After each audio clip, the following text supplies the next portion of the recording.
Well, hello. Welcome back to Toy Thursday with Johnny Tiger on February 17th, 2022.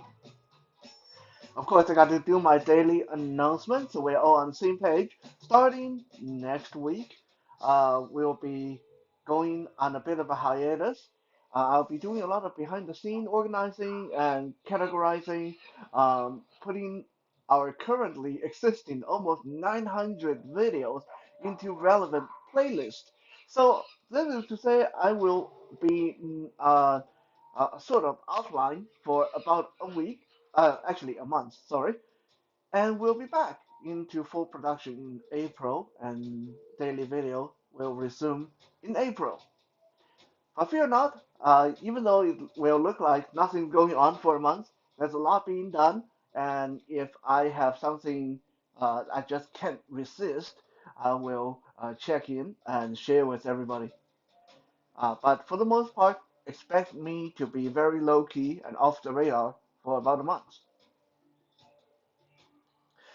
Today, as the screen indicate, big tiger head, we are wrapping up our Tiger Year representative, and today is a very, very special action figure indeed. I know that I say this very often, but hey, what can I say? Most of my action figures are very special in one way or another. But no fooling around. Today's action figure is uh, really quite special, quite exclusive. So much so that if you want to find her on the market today, you would be paying probably a couple $100, if not more. Uh, and it's really not something that you would want to pay that much for. Uh, she is great. She is a good action figure, but she's not very big. Um, so if you have to pay a couple $100, then you must be really rich and don't mind paying that much aftermarket price for a figure that really can't be bought unless you're on the secondary market nowadays. She is, however, a very good representative of the tiger ear, so I'm really glad to have this opportunity to show her off. So now let me take you guys back a little bit.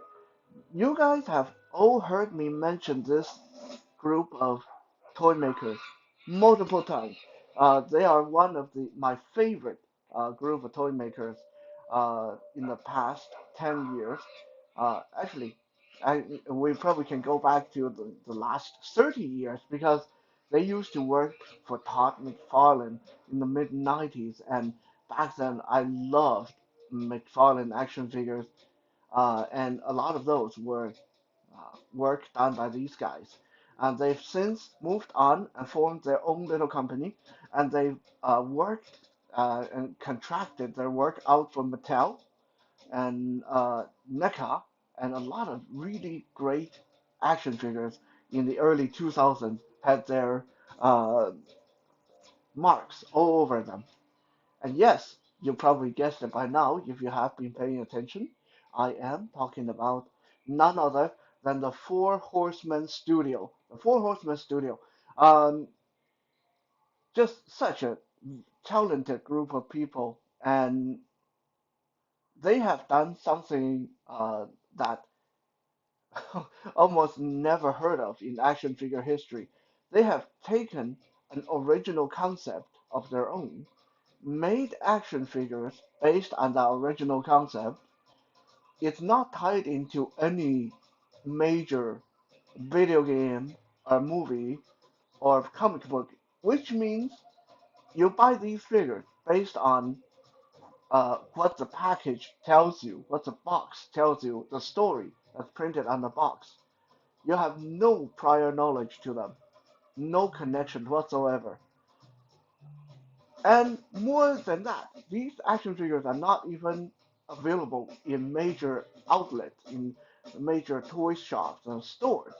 You have to, for the most part, order them exclusively from the Four Horsemen and their associates, like Big Bad Toy Stores and a few other online retails. For the most part, you can't even buy them. Like you can't say, I want to buy a Four Horsemen figure right now, and I go get it. Most of the time, you have to pre-order the action figure, which means they take your money, and then a year later, sometimes a year and a half or 2 years later, you get the action figure in your mail. Now that's really sound like a recipe for disaster, right? I mean, we got action figures that you have to pre-order. You have to give them your money, and then you get your figure. And so it's almost like you're buying these figures on trust. That alone is just a like really big no-no for a lot of people. And I used to be one of those people. I still am when I'm dealing with other companies. But Four Horsemen has impressed me so much with the work they've done that I make an exception when it comes to Four Horsemen action figure.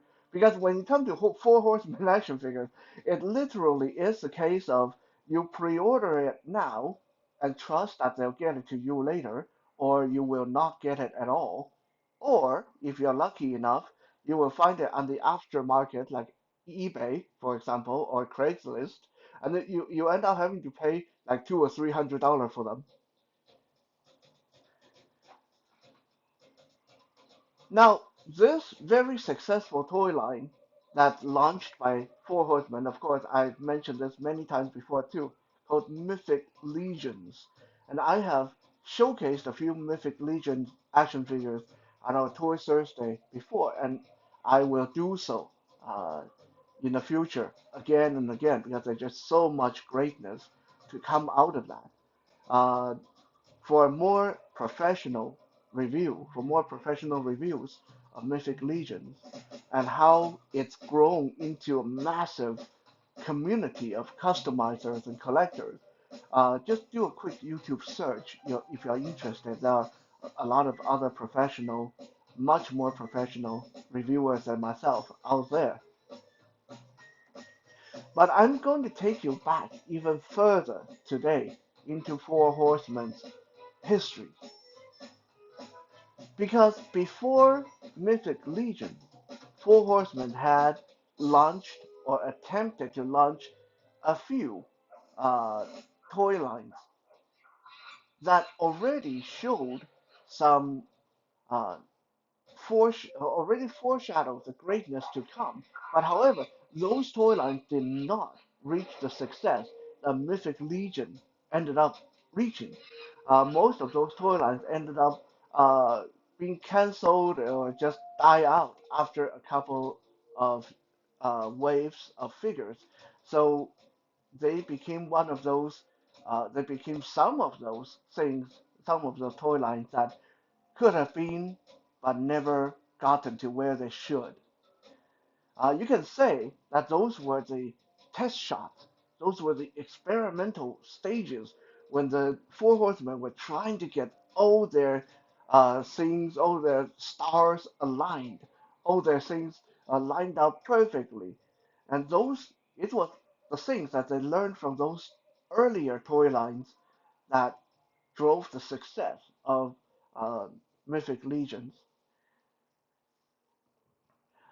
I've mentioned the success of Mythic Legion many times and many times on this video, and some of you may be thinking, it's just exactly how successful is this? I never even heard of it. I heard of DC superhero, I heard of Marvel superhero, I heard of Lord of the Ring. I never heard of no Mythic Legion. So how successful is this thing exactly? Let me give you just one quick example.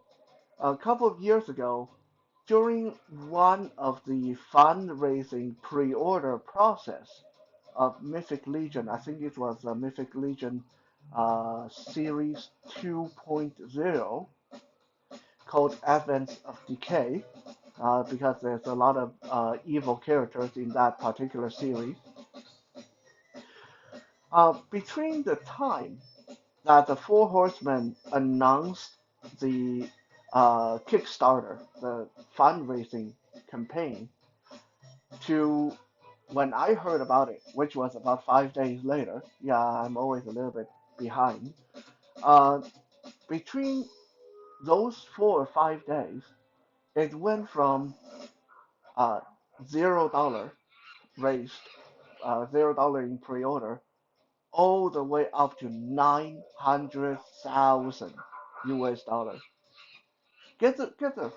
Try to wrap. If any of you have tried to fundraise before for a project, any of you ever have tried to put a Kickstarter or GoFundMe, if you have ever tried to raise money for hockey, for football, for cancer, you probably are jumping out of your seat like I did when you hear this number. This is a toy line. These are action figures, but within 5 days it raised 900,000 US dollars. And in the end, it went way further than that by the time the uh, uh, pre-order was closed. So this is just one of those crazy, crazy moments that shows how successful these action figures are. So anyway, back to before Mythic Legion. There, before Mythic Legion, uh, we are going way back to 2008, 2009. There was a small toy line that the Four Horsemen experimented with called Seventh Kingdom. Now, personally, I have a lot of regret about Seventh Kingdom because back then I wasn't a believer. When I heard that, what? These action figures are twice as twice cost twice more than other action figures, and you can't even buy them anywhere. You have to go buy them from the Four Horsemen, and then you have to give them your money, and then they send you the action figure a year later. No way! Come on, like, come on. What nonsense is that? Why would I give you my credit card when I don't even know what kind of figure I'm getting? Though back then, that was my thought process exactly, and I ended up kicking myself uh, for the next 10 years to come because I missed out on almost the entirety of Seventh Kingdom. Now, what was Seventh Kingdom? Seventh Kingdom was a series of action figures, again, based solely on Four Horsemen's original story. It wasn't tied into any movies or video games or comic books. It was out of their own head, their own imagination. It's a world formed of various kingdoms, animal factions. So these were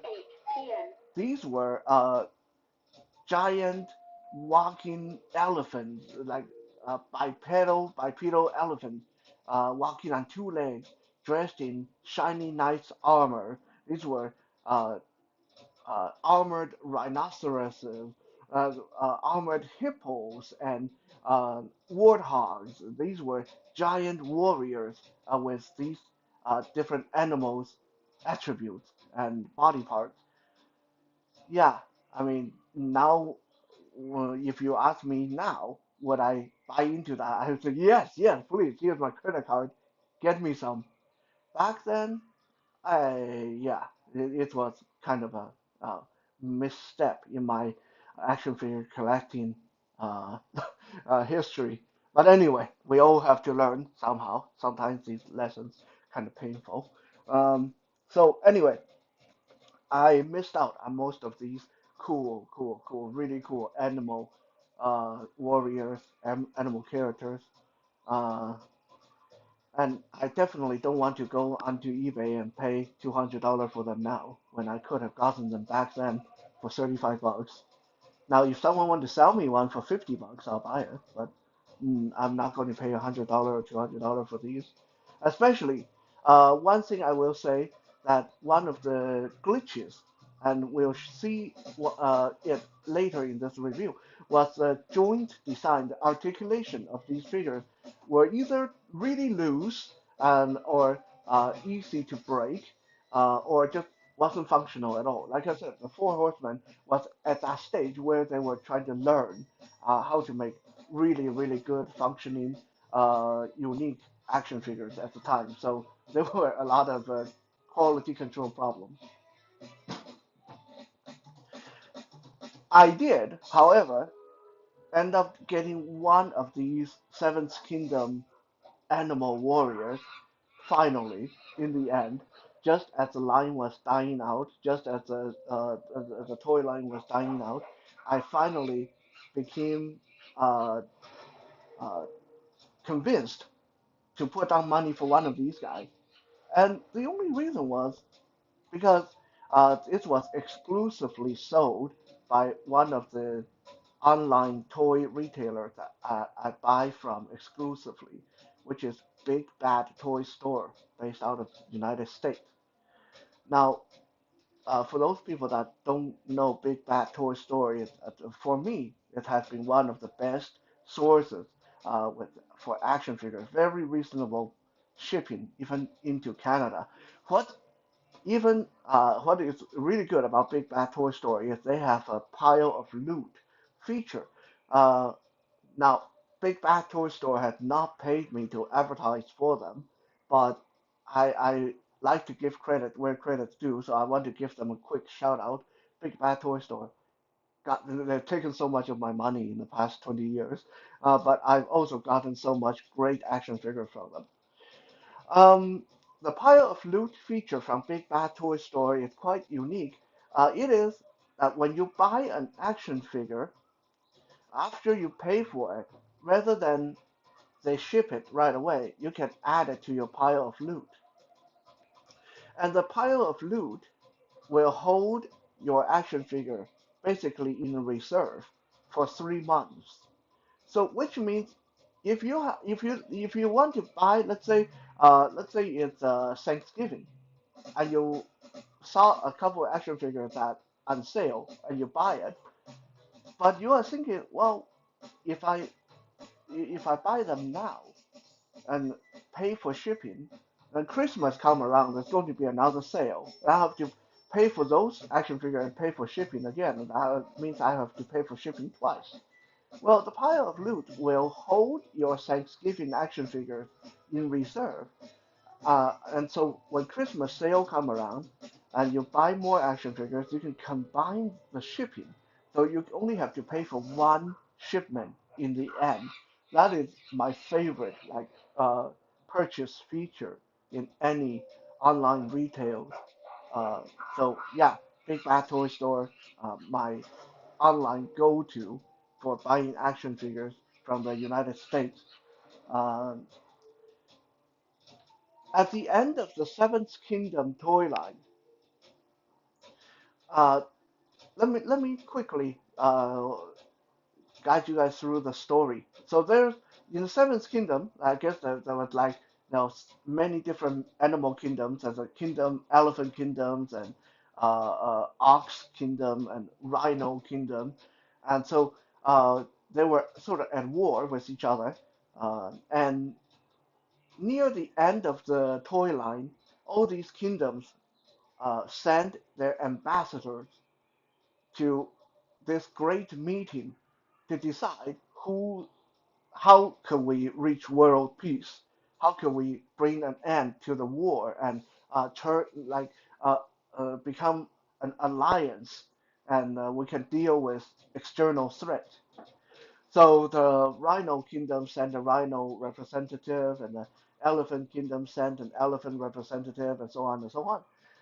And then the Big Cat Kingdom, of course, there got to be a Big Cat Kingdom led by Queen Alessandra. Got it? Cat, Alessandra, Queen Alessandra. Yeah, anyway, play on the alley cat thing. Um, so the Big Cat uh, clan or kingdom sent, rather than one, they sent six representatives, six different kitty cats, six different big cats to represent them. And this was six cat action figures. This six cat lady warriors, each one exclusive to one online retailer that sold Four Horsemen action figures. So Big Bad Toy Store actually got two. Big Bad Toy Store got the warrior Biggara, who we'll see today, and the warrior Becerra, who's a Black Panther. there was another four online retailers, each got their own cat lady. These cat ladies were all the same figure. They were just painted differently, with some with stripes, some with spots, some with they had different color eyes and different color armor to make them look like different species of big cat. But at the base, they were exactly the same action figure. So needless to say, I didn't want to get six of the same action figure. Different colors didn't matter to me. So I just wanted one. And of course, I wanted Biggara. Why did I want Biggara? Because Biggara, who represented or who was exclusive to Big Bad Toy Store, is a white tiger. I mean, tigers are cool, and tigresses are even cooler. And a white tigress in a warrior maiden, a warrior queen kind of outfit. That is just like so cool. There's no way I was going to pass her up, especially when I saw her being listed on Big Bad Toy Store when she was first released. And here she is, standing just over 6 inches tall. As you guys can see, Pegara is really slim. She is built on a kind of a slim warrior woman, kind of very generic warrior woman body with armor around her hips and an armored chest plate. Her arms and legs are bare, so you can see some fur sculpting there, and she's definitely a very cute looking white tiger.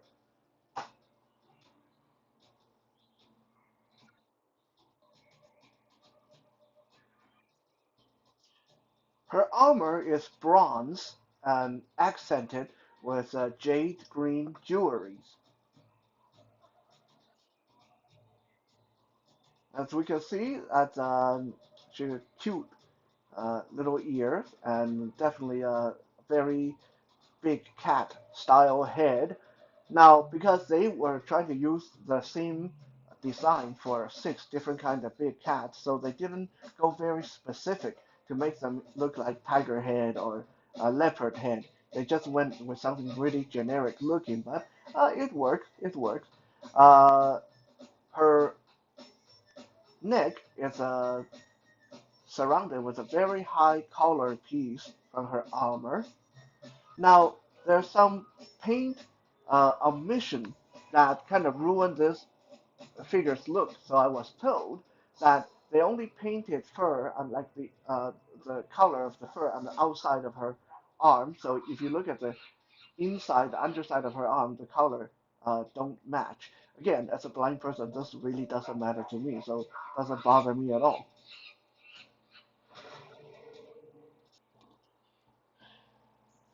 Getting a view from behind, we can see that the back of her armor has a couple of holsters or hooks that hold her weapon.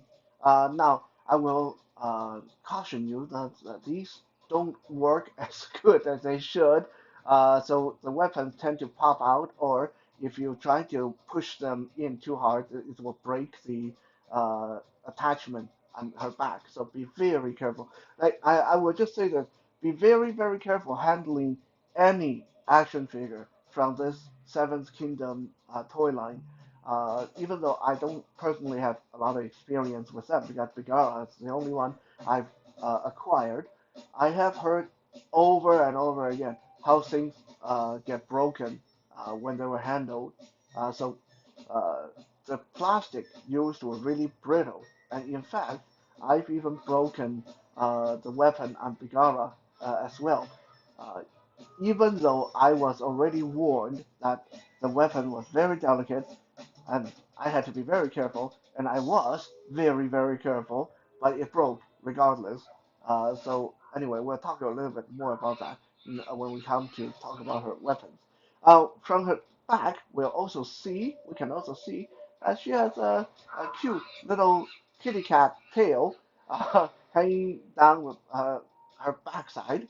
Um, so that's pretty cool.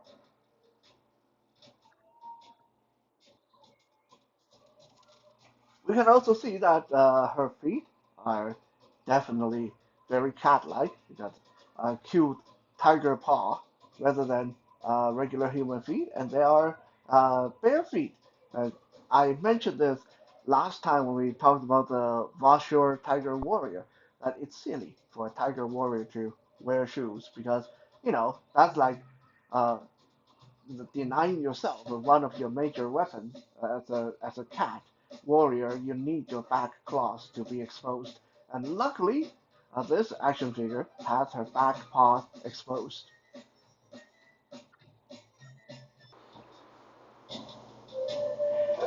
Now, for the most part, Biggara is very well articulated. Her neck, her shoulder, her elbow, her wrist, her legs, her waist all move.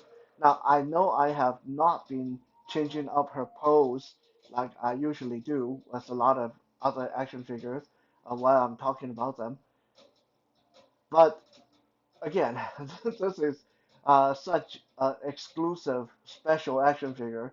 As like I mentioned, this particular toy line was really prone to breaking. So I really am not going to risk breaking her because there would be no way for me to find a replacement for her if I do break her, and I would get really angry with myself. So I'm not going to fiddle with her articulation too much. Uh, but let me just say that uh, for a cat warrior lady, for a tigress warrior lady, uh, she has very articulated shoulders, elbows, wrists, and all that stuff. She can get into some really cool fighting poses. However, she has one major flaw that make her into a little bit of a static fighter.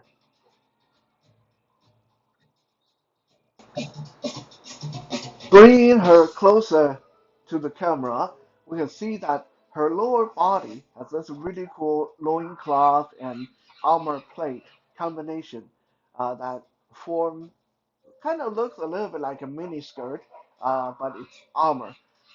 Unfortunately, this was back when the Four Horsemen didn't really think this through.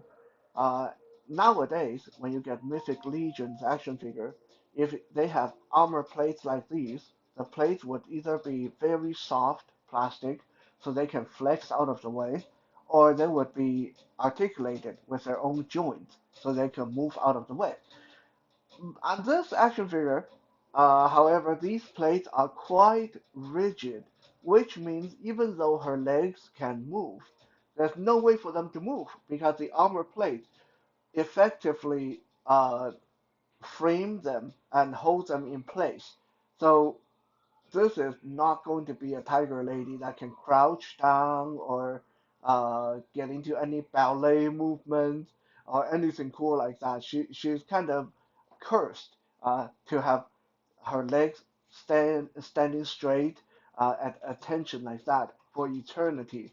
Now, if I take a hair dryer or take some boiling water and soften those armor pieces up, I can reposition them. But there again, if I do, then anytime she stand natural or in a generic natural pose, those things going to look awkward. So there's really no good solution here. So unfortunately, even though she is very well articulated, she is somewhat ruined by her armor design.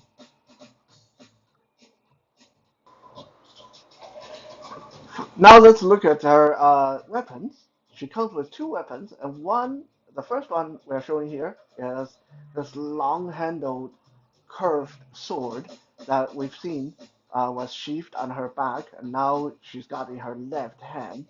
Uh, this one is pretty nice. This is a pretty nice looking blade, kind of befitting Biggara as a white tiger warrior.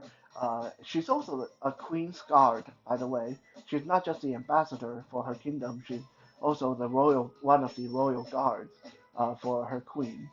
Um, so this sword, for those of us who collect Mythic Legion now, this is really nostalgic because there's a lot of curved sword in Mythic Legion nowadays that really uh, looks like they are the descendants of this one. This long-handled curved blade, we have seen its relatives or cousins over and over again in Mythic Legion. Really calls to mind how Mythic Legion is a fruition of lines that came before, such as the Seventh Kingdom. This sword is pretty nice. It's fit in her hand really good, and she can get into some pretty cool sword fighting poses with it.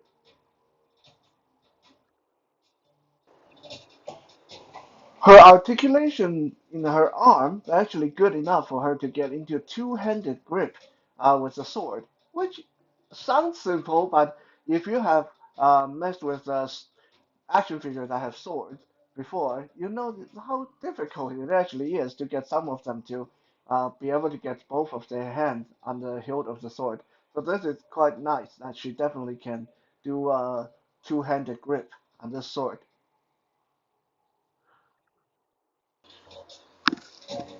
The other weapon she comes with is this short, really wicked-looking spear that has serration barbed running down close to the shaft. Now, I will admit, this used to be a long spear, and this is what I was talking about.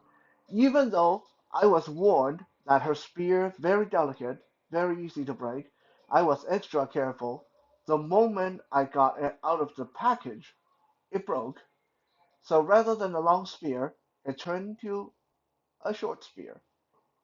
Um, that didn't make me happy at all. But I will say that for a fighter who looked like she's very quick and very good with precision, a short spear actually suit her pretty well. I can imagine her with a sword in one hand and a short spear stabbing in the other hand and just go to work on anyone who's going to threaten her queen.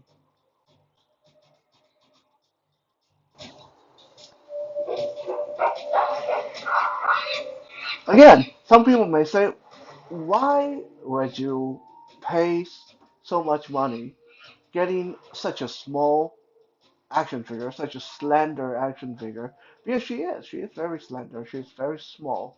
Uh, and why would you pay so much on something that is not even tied to any pop culture, anything you knew?